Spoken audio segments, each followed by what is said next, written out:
hello. Welcome back to 91 North, 95 South. I'm your host, Max Meza. Let's get right into it. We got a lot to cover today. Mostly going to be an NBA episode. Might touch a little bit on the W. I kind of want to talk about a little TV show called The Bear. I think that's pretty much it. So the table for next NBA season has been set.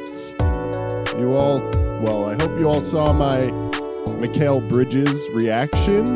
I believe I touched on the trade in that video, the specifics, the details of that package.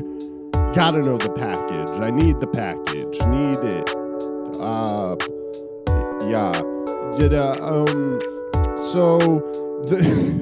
So yeah, very happy with that. I want to touch on the Knicks first off because although I do love the offseason, Leon Rose, I mean, it's awesome to have a functioning front office again.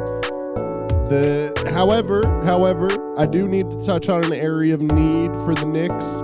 They definitely need a big man. They lost Isaiah Hartenstein to the Thunder, and they're gonna at this moment, at least, they're relying on Mitch, who, while the past couple of seasons he's been playing great, he hasn't really been able to stay on the floor. So I'm a little worried about that. They still have Jericho Sims, but Tibbs hasn't really given him much run in the past few years, so kind of worried about that. I took a look at the free agents available at the center position right now. I believe Paul Reed was just signed. Daniel Tice also just signed. Then I'm just going down the list on Spotrac. You got JaVale McGee. I'm skipping people because Moses Brown, I guess, Bismack Biyombo, Mike Muscala. Like, these aren't and then pretty much that's that. I mean, you run out. There's only a few centers available right now, so would have liked to see maybe Jonas Valanciunas get signed. I believe he got like a 3-year, $30 million deal or something, $30 million deal or something like that. So, I mean, he would have been great. He's not the best big man, but, I mean, he gives you offense, gives you rim protection, big body in the paint. So, we'll see what they do. I believe they might be a second apron. I think they're a second apron team now. I'm not going to get into the second apron because I barely understand that, but basically the Knicks are hard capped, I think. I probably should have double-checked that, but I'm like 90% sure they are. So, yeah, I mean, that's my only concern. Other than that, I love the roster. The Knicks are looking really good, but, the Sixers just got a whole lot better. They just got Paul George in a trade with. Oh no, my bad. I was thinking of the Klay Thompson. I was like, in a 6-team trade. No, that's Klay Thompson. We'll get to him. But the Sixers, I think I have the details here. The Sixers signed Paul George. Yes, to a 4-year, $212 million maximum contract.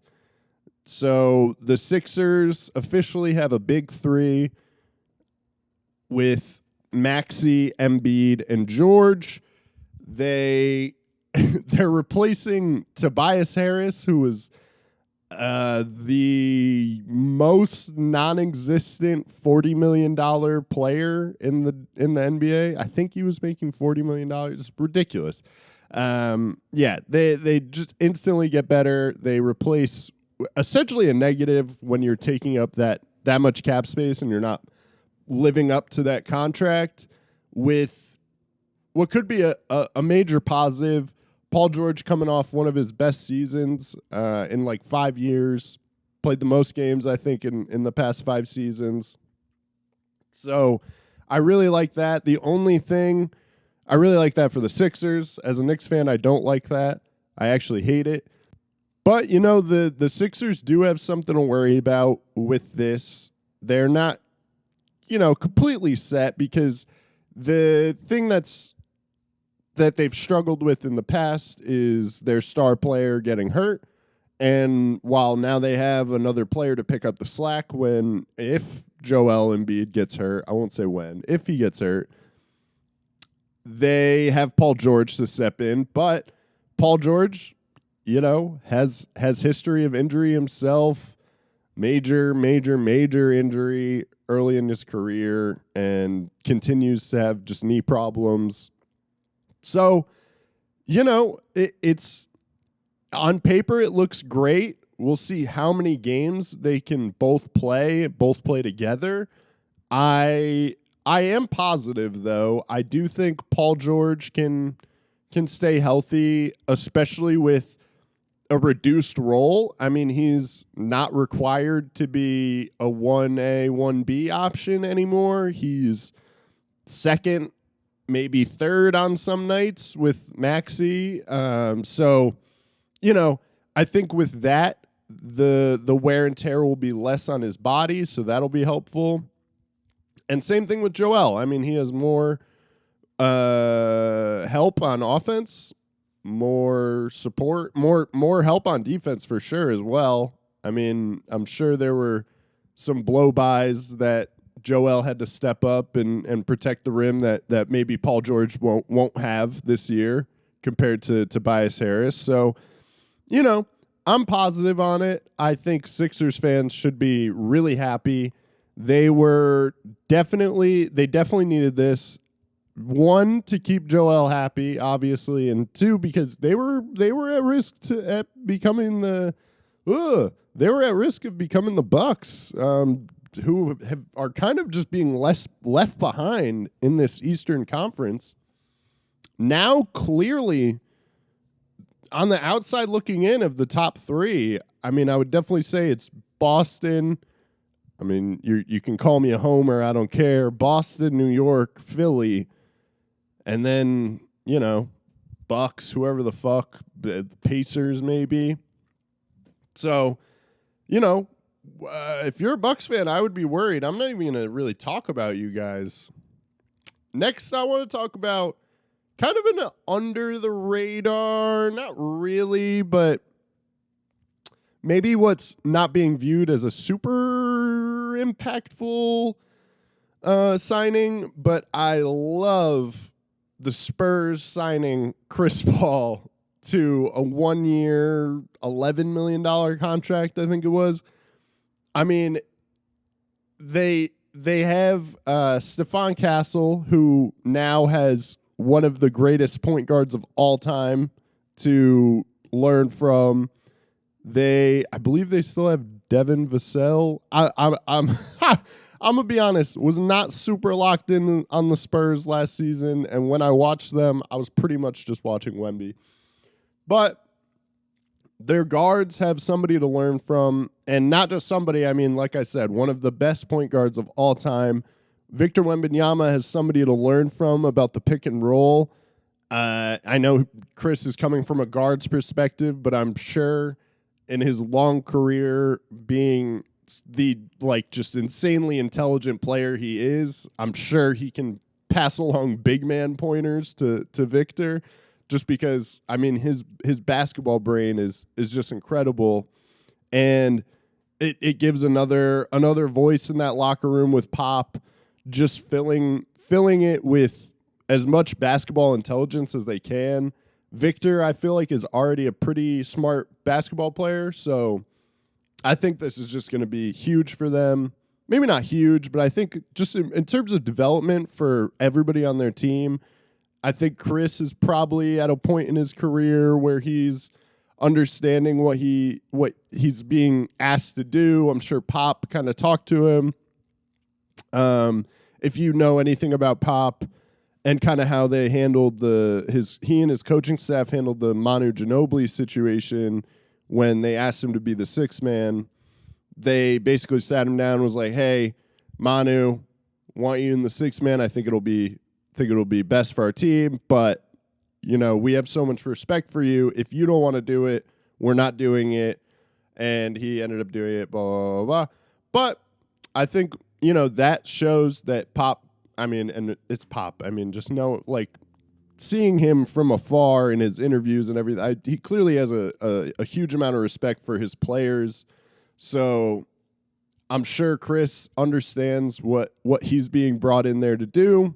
And I just really like it. I think the growth will be great. It'll be fun to watch Victor and Chris Paul in pick and rolls, and it probably won't quite be the level of the Lob City Clippers, but CP do know how to throw that lob, so I'm excited. I'm definitely going to be watching more Spurs games.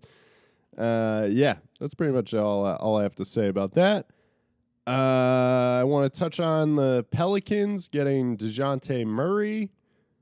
I don't have strong feelings about this, but I never really liked the fit of DeJounte on the Hawks to begin with, so I like this for the Hawks. Just because the on ball, the way DeJounte and Trae Young play, they're both very ball dominant guards, and I feel like they're not doing much when they don't have the ball in their hands. So it's just kind of, I feel like you got it this time, I got it next time. And I know from what I've heard from Trae's teammates and rumors around the league, or at least rumors about Trae's teammates, is that might not be the best guy, most fun guy to play with. So I'm sure there might have been a little bit of friction there as well. So yeah, they're moving on. In a deal that includes 2 future first-round picks. So I'm assuming the Hawks are getting 2 future firsts from the Pelicans. I just copy and pasted a bunch of these from the NBA free agent tracker, so some of these descriptions aren't super clear. Like I said, I don't have strong feelings about this, so I wasn't really going to look. But I do like that for the Pelicans. They're clearly moving on from Brandon Ingram. So I think it replaces his scoring. Murray replaces his scoring. So I don't know. I honestly don't really care about that. I think BI is underrated at this point. He was a little hurt in the playoffs. Zion hasn't been able to be who he's supposed to be, so Brandon Ingram is playing an expanded role, what you could call it. And I don't really think he's a number 1, but I think he could be a really, really good number 2, number 3. So I don't know. I think the Pelicans are making a mistake, but they also have Trey Murphy, who I was early on Trey Murphy. That dude can shoot that thing, and he can jump out the gym. So I really like him. I don't know. I think the Pelicans, it's all about Zion being healthy, although they are losing Chuner, who I really liked him. Maybe they'll get more of I was going to say more of a spacer, but he spaced the floor pretty well. I don't know. It seems like the Pelicans are in kind of a weird spot. They seemed kind of poised to be a contender, and they've struggled. Their star getting hurt, underperformance from other players, blah, blah, whatever. You know who is a contender, a real contender, though, in the West is the Oklahoma City Thunder. They got Alex Caruso.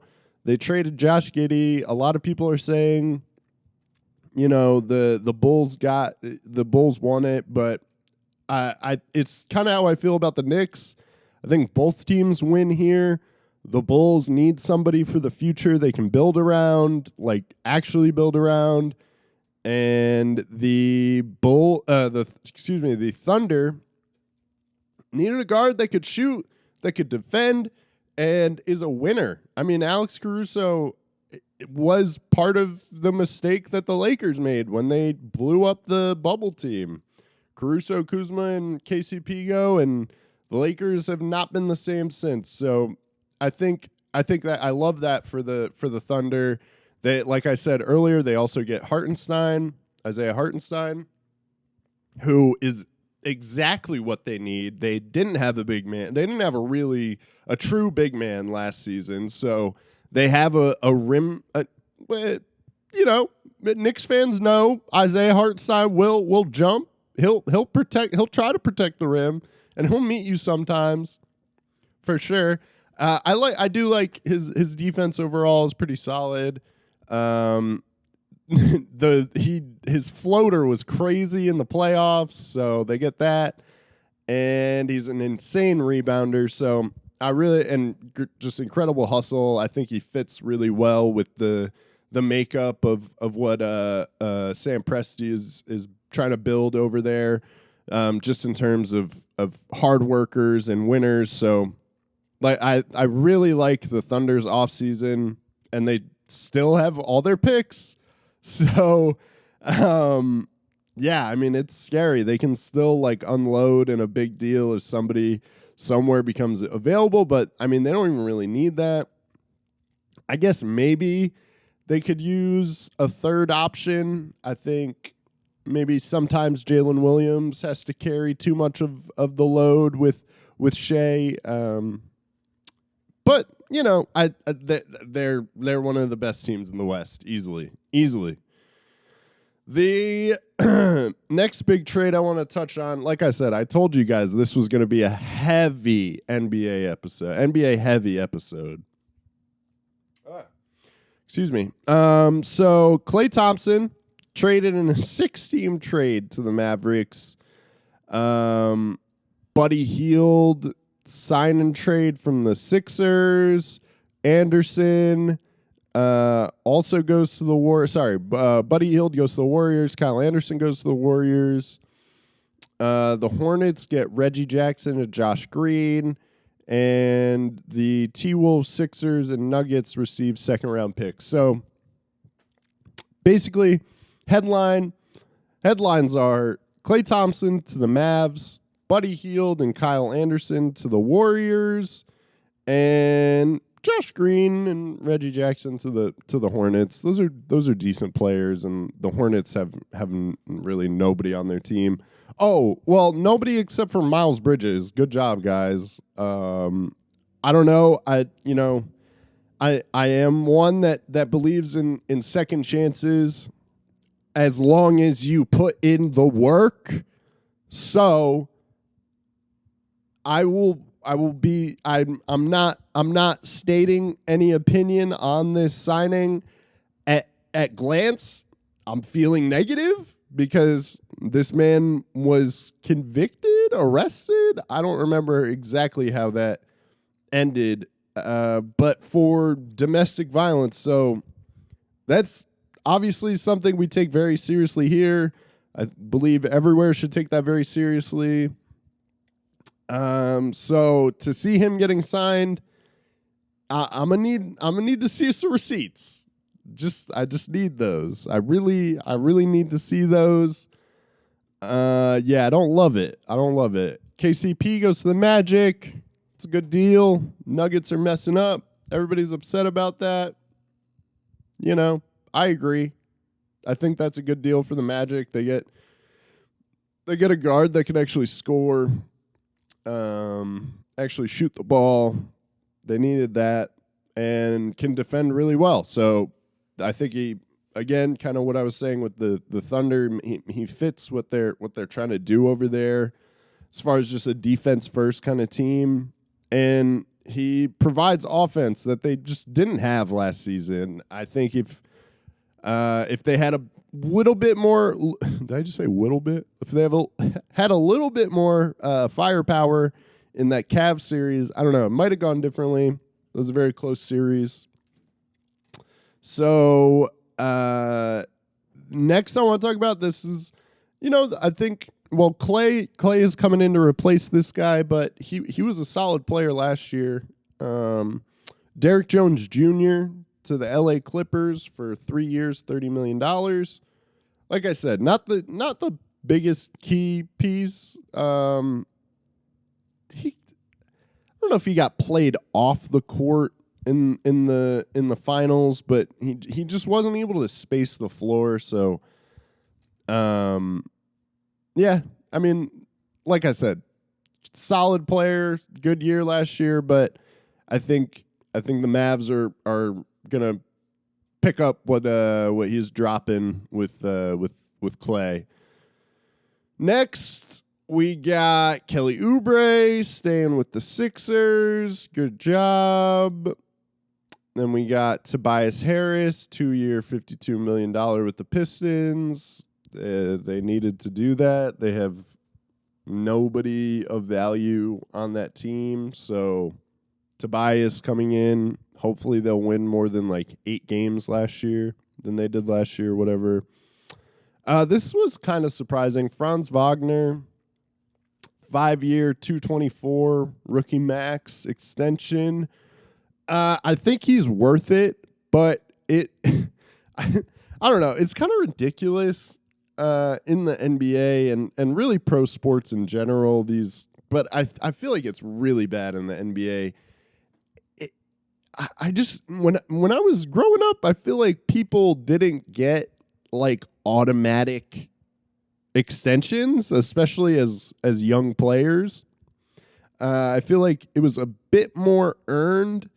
Not that Franz had an awful season last year and didn't have he had a good season his rookie year, but his 3-point shooting went down from like 36 to 28%. Overall, just like not as good.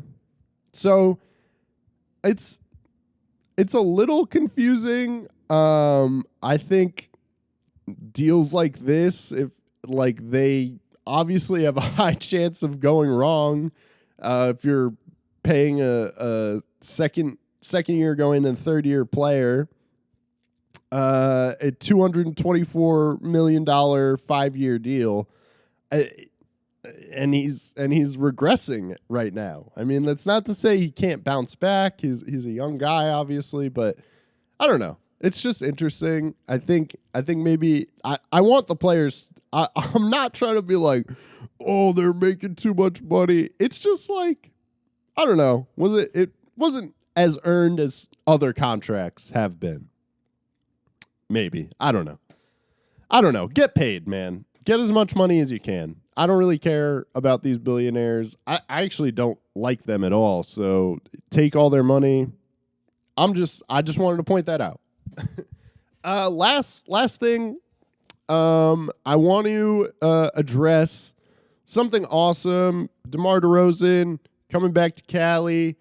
He's in Sacramento King. He's a Sacramento King now. Sign and trade with the Bulls.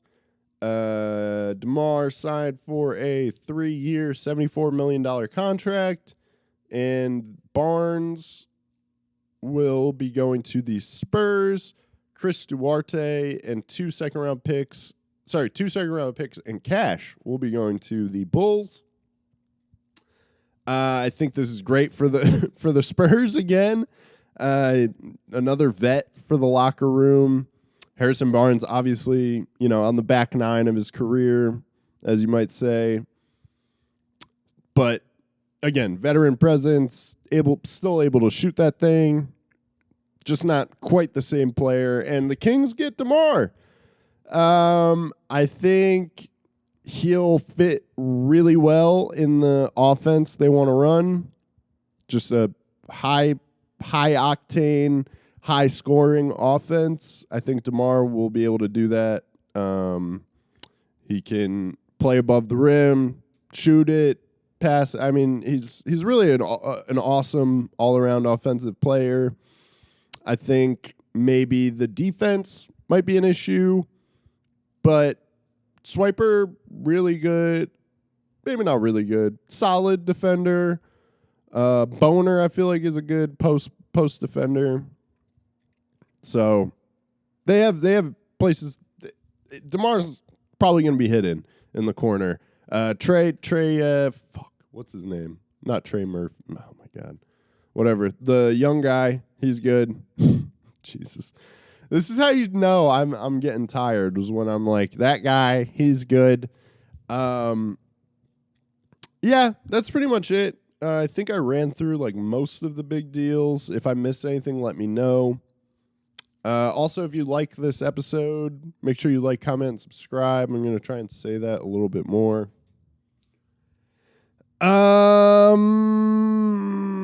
Trying to think where I want to go to next. I honestly don't have much to say about the W. I feel like not much has changed other than maybe, I don't want to keep talking about Caitlin, I almost said Caitlin Reese again.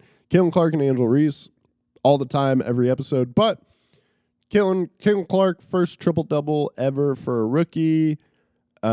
She's clearly a really solid scorer. She's a great shooter. I have to give her that. She has good vision and good passing ability. It's more of just decision making, which I think it'll come. She's clearly going to be a really good player. I think like all of the like, oh my God, look at the points per game, all the numbers, like. I think that's a little bit overblown just because I don't think I haven't done the research, but I would assume that Caitlin has one of the higher usage rates in WNBA history for a rookie. She's getting the ball almost every play, and if she doesn't, there's most likely, a screen going to be set for her, play run for her. So I think the numbers are a little overblown, but the efficiency isn't awful for a rookie, and there are signs that she can really fill up the basket. She has had a couple of games where she's shot the ball really well, been able to get to her spots, yada, yada, yada. Well, maybe not get to her spots, but able to maneuver around the defense in a way that she can still get a shot off, still get to the rim. But her defense is just atrocious, and her shot decisions and pass decisions are not the best right now. There's some really awful early in the shot clock, like sidestep off one leg 28-footers that she puts up that are just awful. But she's a rookie. She's also coming off being like the greatest player ever in college, so I won't fault her too much. She definitely had a lot more leeway in that, and less. We've already gone through this, the difference between playing at Iowa and playing in the WNBA. But anyway, she's progressing really well. I can't deny it. Angel Reese as well. She's really coming into her own right now. I think she has like 13 consecutive double-doubles, which is just ridiculous for a rookie. Just putting up 20 and 10s once in a while, which is awesome. The other night she had a 25-plus and 10 against the Storm, which, not easy to do. You got Nneka Ogwumike and Ezi Magmagor. So, not the easiest front court to go up against, especially for a rookie. So really like what she's doing. They're all-stars. I don't love that they're all-stars. I think,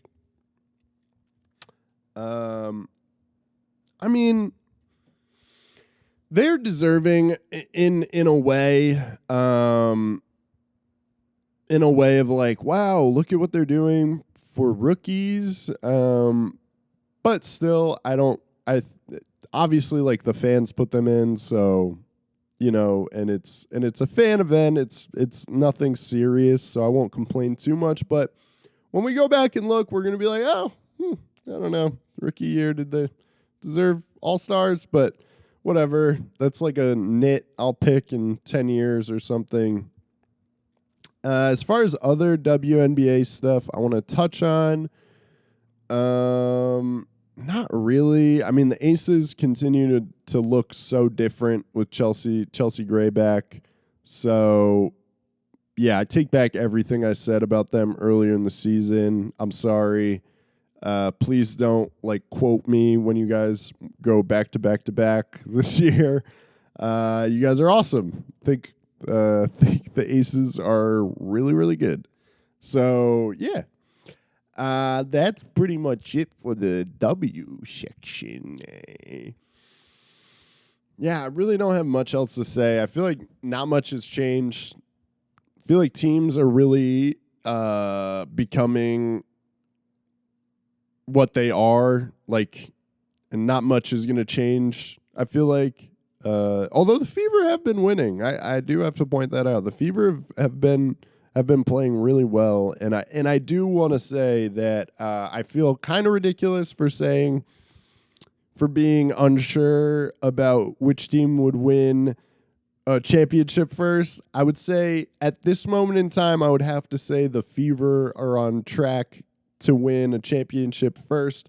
Although, if some miracle happened and the Sky was able to put together a couple pieces in this offseason, I feel like their makeup is really great. I love the defensive intensity they have, and a lot of these games that they're winning in comebacks or in close games are really all on defense.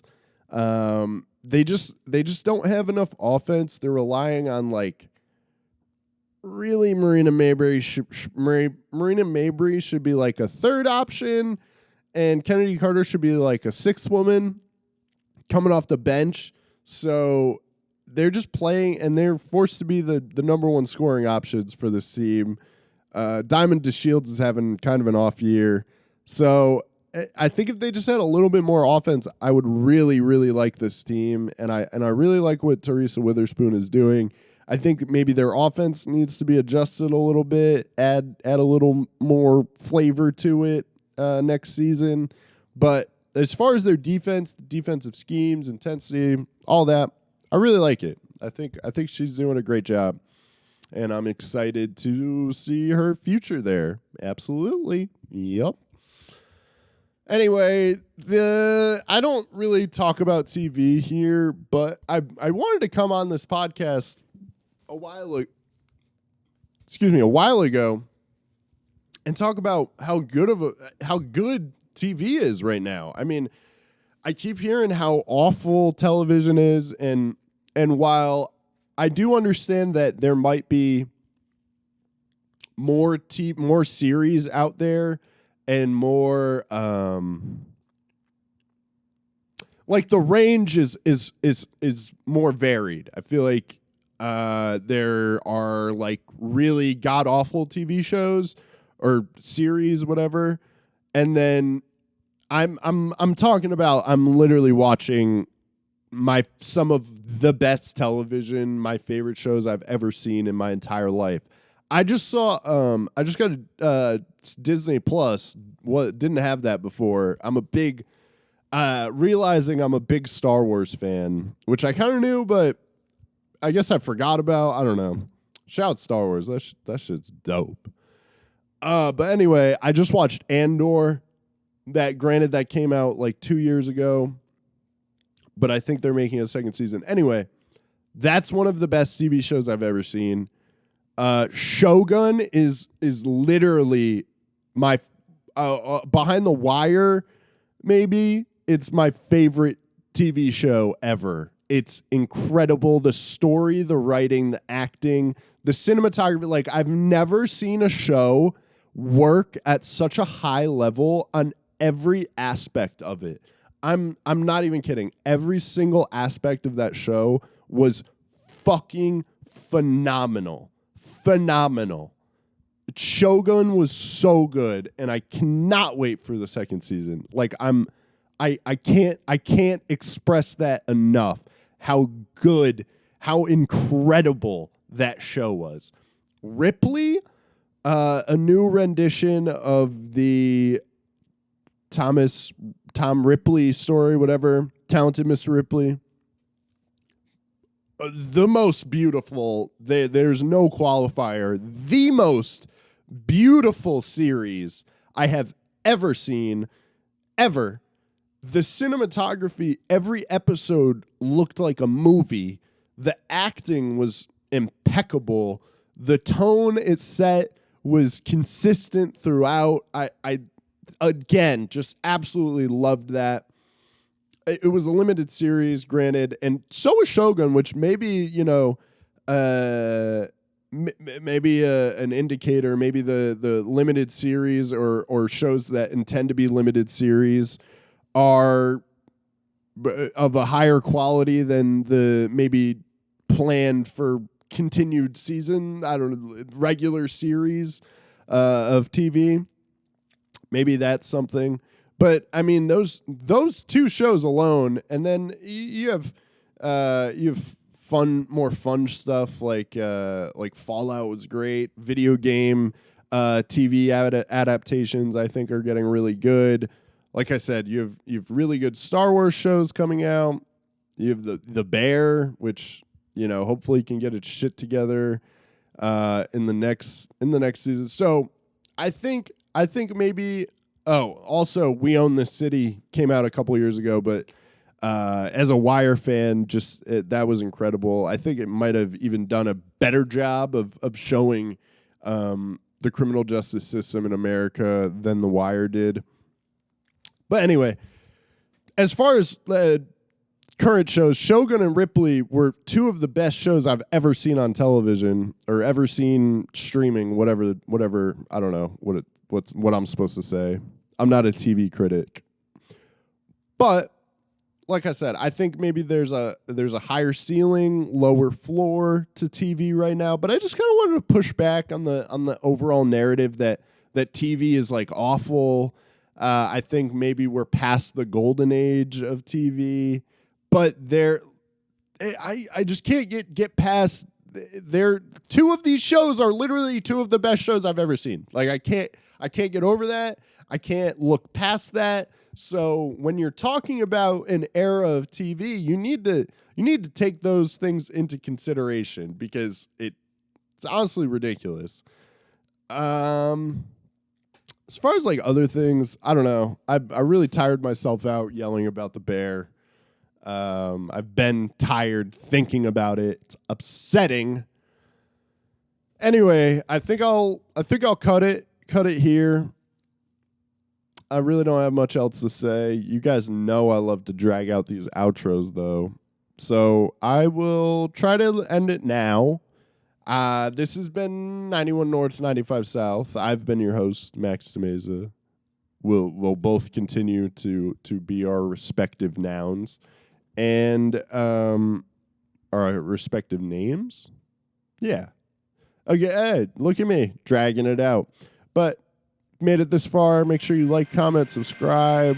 Thank you guys so much for watching, listening, consuming. Just be like me and consume.